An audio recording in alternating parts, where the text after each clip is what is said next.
رونے پر مجبور کر رہا ہے۔ تو فرماتے ہیں کہ سنو ذرا غور سے سنو کہ یہ بانسری جو رو رہی ہے یہ کسی جدائی کی شکایت کر رہی ہے، گویا روح جو رو رہی ہے، آہ و فغاں کر رہی ہے، فراق میں تڑپ رہی ہے۔ تو اس سے جو آوازیں نکل رہی ہیں، جن آوازوں کو وہ مثنوی شریف میں آگے بیان کرتے جائیں گے، تو وہ فرماتے ہیں یہ روح کی آوازیں، ان کو غور سے سنو، یہ بھی کسی جدائی کی شکایت کر رہی ہے۔ جیسے بانسری اپنے درخت سے جدا ہوئی تو وہ گویا رو رہی ہے، اسی طرح روح بھی اپنے وطن سے، اپنے دیش سے، عالم ملکوت سے جدا ہوئی ہے تو یہ رو رہی ہے۔ غور سے سنو یہ کیا کہہ رہی ہے، کیا حقائقیں بیان کر رہی ہے، کیا شکایتیں بیان کر رہی ہے، اور یہ ساری حقائقیں اور شکایتیں روح کی جدائی کے متعلقہ ہیں۔ پھر فرماتے ہیں کہ یہ روح کی جدائی کے جو رونا دھونا ہے، روح کی جدائی کا جو رونا دھونا ہے، یہ فراق کے غم میں جو روح تڑپ رہی ہے، یہ میں بھی کسی کو سنانا چاہتا ہوں لیکن یہ ہر کوئی سن نہیں سکتا۔ اس کے لیے خاص لوگ چاہیے، خاص سینہ چاہیے جو اس کو سمجھ سکے کہ یہ فراق اور جدائی میں رونا کیا ہوتا ہے۔ تو فرماتے ہیں سینہ خواہم شرح شرح از فراق، تاب گویم شرح درد اشتیاق۔ اب وہ روح کہتی ہے کہ مجھے تو کسی سننے والے کا ایسا سینہ چاہیے جو محبوب کے فراق میں پارا پارا ہو گیا ہو اور شوق وصال میں پارا پارا ہو گیا ہو، تاکہ میں اس کو اپنا درد سنا سکوں۔ جس کا سینہ فراق کی کیفیات سے واقف ہی نہیں، وصل کی ملاقات کی اشتیاق سے واقف ہی نہیں، اس کو کیا باتیں سناؤں، اس کے متعلقہ یہ بات ہے ہی نہیں۔ تو اسی طرح یہ بیان کرتے ہوئے پھر مولانا صاحب فرماتے ہیں کہ یہ جو بانسری بول رہی ہے، یعنی مولانا صاحب جو اپنا انداز میں یہ مثنوی شریف بیان فرما رہے ہیں تو کہہ رہے ہیں کہ یہ روح کی جو آواز ہے، یہ جو بانسری بول رہی ہے، تو جیسے بانسری کے دو منہ ہوتے ہیں، دیکھنے والا سمجھتا ہے کہ جو نیچے اس کا منہ ہے باہر کی طرف، یہ آوازیں اس سے آ رہی ہیں۔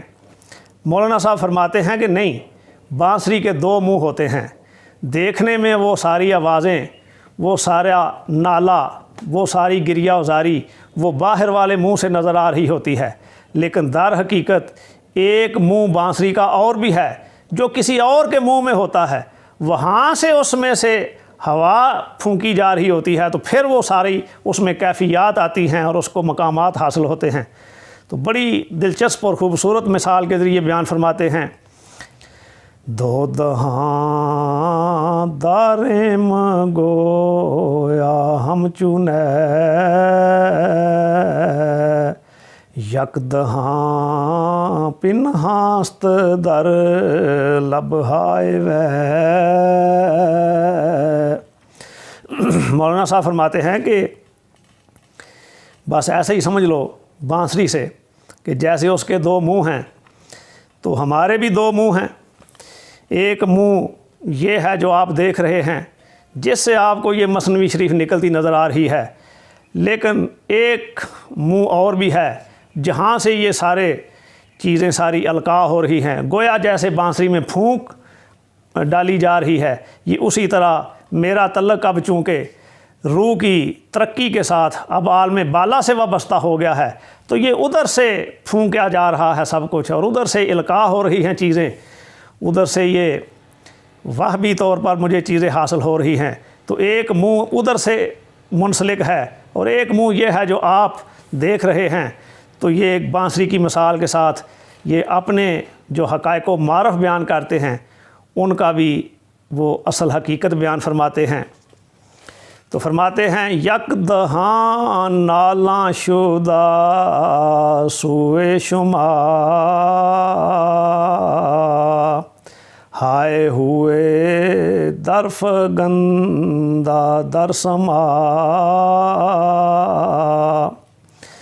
وہ کہتے ہیں ایک منہ تو فیاض مطلق سے واصل ہو کر استفاضہ اسرار کر رہا ہے، ایک میرا منہ ادھر منسلک ہو چکا ہے، وہاں سے فیوزات آ رہے ہیں، وہاں سے معارف حاصل ہو رہے ہیں، گویا بانسری کی جیسے پھونک ہوتی ہے وہ ادھر سے مجھے حاصل ہو رہی ہے. اور ایک منہ ان اسرار کو بیان کرنے کے لیے وہ دنیا کی طرف ہے، آپ کی طرف ہے. تو آگے پھر فرماتے ہیں لیک داند ہر کے اورا منظر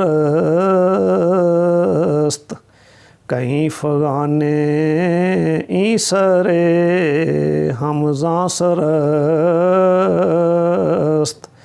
لیکن جس شخص کو چشم بصیرت حاصل ہے وہ جانتا ہے کہ اس سرے کا نالہ و فریاد بھی اس سرے سے ہو رہا ہے.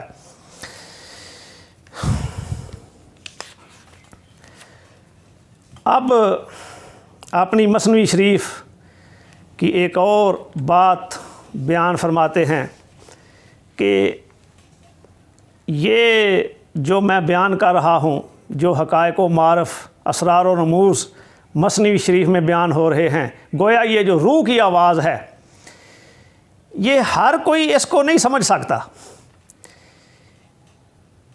اس کے لیے خاص حواس چاہیے. محرم ای ہوش جز بے ہوش نیست، مر زبان را مشتری چون گوش نیست. فرماتے ہیں کہ جیسے انسان کو اللہ پاک نے بہت زیادہ حواس دیے ہیں، دیکھنے کی قوت بھی ہے، سونگھنے کی بھی، چھونے کی بھی، سوچنے کی قوت بھی ہے، چکھنے کی قوت بھی ہے، کئی حواس ہیں، لیکن زبان سے جو آواز نکلتی ہے اس کو صرف کان محسوس کر سکتے ہیں. گویا زبان سے نکلنے والی آواز کے گاہک وہ صرف کان ہیں، باقی حواس اس کو محسوس نہیں کر سکتے. ایک بہت بڑا عقدہ حل فرما رہے ہیں کہ بعض لوگ روحانی اوصاف کا، روحانی کمالات کا انکار کر دیتے ہیں. تو مولانا صاحب فرما رہے ہیں کہ اے انسان اس بات کو سمجھ لے اچھی طرح کہ جیسے زبان سے جو آواز نکلتی ہے اس کو صرف کان سن سکتے ہیں، آنکھیں نہیں سن سکتی، ناک نہیں اس کو سن سکتا، ہاتھ نہیں سن سکتے. اور اگر ناک اور آنکھیں اور ہاتھ اعلان کر دے اور زبان سے نکلی ہوئی آواز کا انکار کر دے کہ ہم مانتے ہی نہیں کہ آواز نام کی بھی کوئی چیز ہوتی ہے، تو ان حواس کی بات نہیں مانی جائے گی. آواز کا وجود برحق ہے، لیکن اس کو سننے کے لیے، اس کو تسلیم کرنے کے لیے کان چاہیے. تو اسی طرح جو روح کے اوصاف ہیں، جب روح کو پاکیزگی اور بالیدگی نصیب ہو جاتی ہے اور علم، ادب، عمل، تزکیہ اور تصفیہ اور مجاہدات کے نتیجے میں روح اتنی طاقتور اور توانا ہو جاتی ہے، پھر اس میں وہ روحانی حس پیدا ہوتی ہے، روحانی اوصاف پیدا ہوتے ہیں، جس سے پھر روح کے کمالات نظر آنے شروع ہوتے ہیں، روح کے اوصاف نظر آنے شروع ہوتے ہیں، روح کی آوازیں سنائی دینی شروع ہوتی ہیں. تو اے انسان، اگر تجھے نہیں سنائی دے رہی، تجھے کمالات نظر نہیں آ رہے، تجھے وہ اوصاف نظر نہیں آ رہے، تو اس کی صرف اور صرف ایک ہی وجہ ہے کہ تیرے اندر ابھی وہ حس پیدا نہیں ہوئی، تو نے ابھی وہ روحانی سافٹ ویئر اپنے اندر ڈاؤن لوڈ نہیں کیا، ابھی وہ روحانی سافٹ ویئر ایکٹیویٹ نہیں کیا، تو انکار کر رہا ہے. دراصل یہ روحانی اوصاف اور کمالات کا انکار نہیں، یہ تیری اپنی حس کی کمی کا اظہار ہے. تو اپنے اندر وہ حس پیدا کر، وہ روح کو بیداری عطا کر، اس کے لیے محنت کر، مجاہدہ کر، کسی شیخ کامل کے ساتھ بیٹھ کر اس کی صحبت میں تربیت حاصل کر، تزکیہ اور تصفیہ کی منازل طے کر، پھر تجھے روح کے وہ سارے معاملات دکھائی بھی دیں گے، سنائی بھی دیں گے. تو یہ حس کے نہ ہونے کی وجہ سے انکار کی طرف نہ جا، بلکہ اپنی طرف توجہ کر کہ حس پیدا کرنی چاہیے، جو حس اس کو سن سکے، اس کو دیکھ سکے. اللہ پاک ہمیں مولانا روم رحمۃ اللہ علیہ کے بیان کردہ معارف کو سمجھنے کی توفیق عطا فرمائے. وما علینا الا البلاغ المبین.